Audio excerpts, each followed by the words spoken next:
Why do we love our titles so much? Nung papunta po ako dito, there was a sign on one car, lawyer. But think about how we usually introduce ourselves. Diba? Rarely kung may ibang addition yung pangalan natin, rarely do we say yung pangalan lang po natin. Sometimes we call a person engineer, si architect, si attorney, or sometimes doctor sa isang taong may doctorate degree. Bakit kaya ganun? Siguro baka yung may masteral degree, baka gusto niya ring tawaging master. Pero parang wala naman. And it also happens sa simbahan. Nung nakaraan, kausap akong mga kasama kong bagong pari. Kasama kami sa seminaryo dati. And parang natatawa ako kasi sila lang nag-uusap na magkakilala naman kahit noon pa, pero yung tawag nila sa isa't isa, Father ganito, Father ganyan. Pero like 1 year or 2 years ago, first name naman yung tawag namin sa isa't isa. And sometimes, there might also be a sign-up sheet na yung nakakabasa lang, yung mga pare, yung maglilista lang doon, yung mga pare, pero yung nakasulat, Father ganito, Father ganyan. Understood naman yun, di ba? So nung time ko na, sinulat ko lang yung pangalan ko, just because. But I also have to admit that there are times when I would feel the temptation to just tell others to use Father when I introduce myself. Siguro in situations when it would make me feel more respected or maybe even feel more important in front of strangers. Or sometimes, siguro pag may tumawag na telemarketer, pag sinabing pare, wala na siyang ibebenta. But why do we do this? Maybe because we want the status. We want the respect. We want the recognition that seems to come with it. Napupuyat tayo sa pag-aral niya. We work hard for it. We deserve it. But maybe there's also some fear inside us of being ordinary, of being forgotten. And so we try to cure yung takot po na ito by climbing up the ladder, by wrapping ourselves in titles, to make sure that everyone knows who we are and what we have achieved. And yet, no matter how high we climb, the fear does not go away. Sometimes what it does, it just builds walls. It turns the people around us into competitors instead of brothers and sisters. In today's gospel, we hear Jesus walking ahead of his disciples. They are on the road to Jerusalem. They know what will happen to Jerusalem.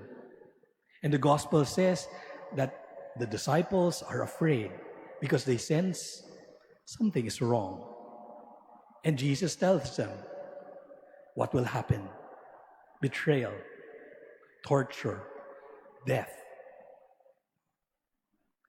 Jesus is giving everything away. And yet, ano nangyari pagkatapos? James and John come up to him with a request. They want the seats of honor, one at his right, one at his left, when Jesus would be in his glory. Nung narinig naman ng 10, nagalit sila. And there's this struggle for position. And now, even on their way to the cross, there's that struggle. Kahit pa nun, and some things do not change. Yun pa rin naman yung nangyayari sa atin ngayon, di ba? People fighting for positions. So what did Jesus do? He gathers them together. He points to the rulers of the nations, the pagan rulers, and he tells them, look, these are the ones who make their authority over you felt.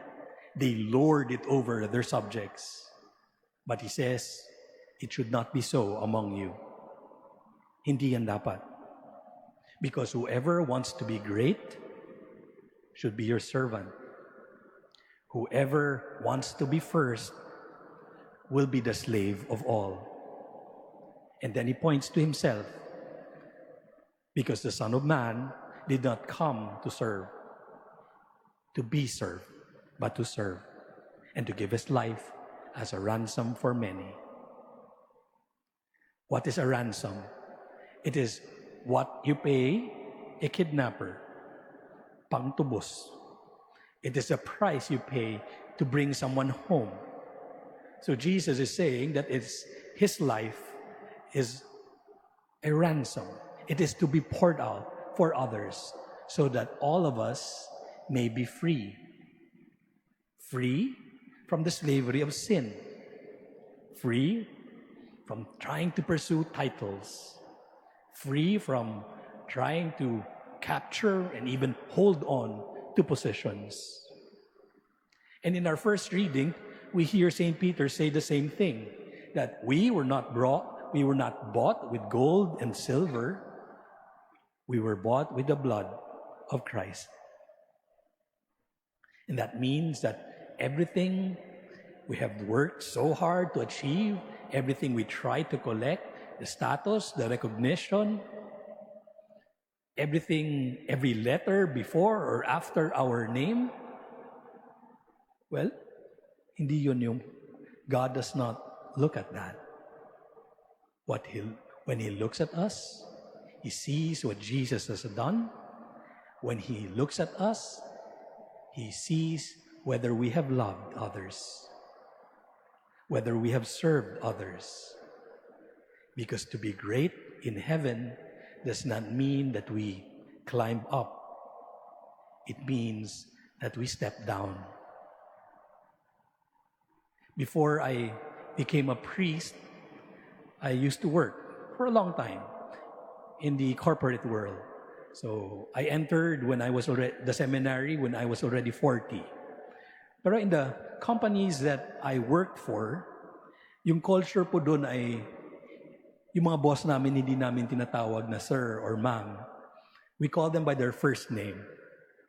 I know that's not usually what happens in most companies here. But then, one thing I learned with that is that when we drop the use of titles, the walls also fall down. Wala na yung nasa pagitan natin. Hindi siya si sir. You just look at each other, discuss things together, face to face. We stop trying to perform before others, and we start working together. We stop trying to defend our positions, our rank, and we look at each other as just human beings. So Jesus does not ask for our titles. He looks at our hands and sees if they are dirty from serving others. So what Jesus described on His road to Jerusalem, yan din po yung mangyayari sa atin sa altar na ito.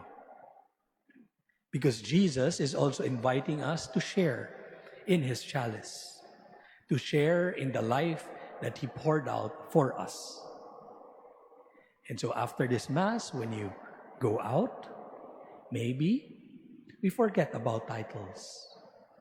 Because you will encounter someone out there who cannot give you a title, who cannot give you something in return, who cannot give you a seat of honor.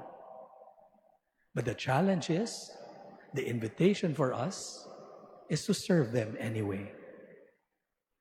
And that is where the fear of being forgotten will finally die.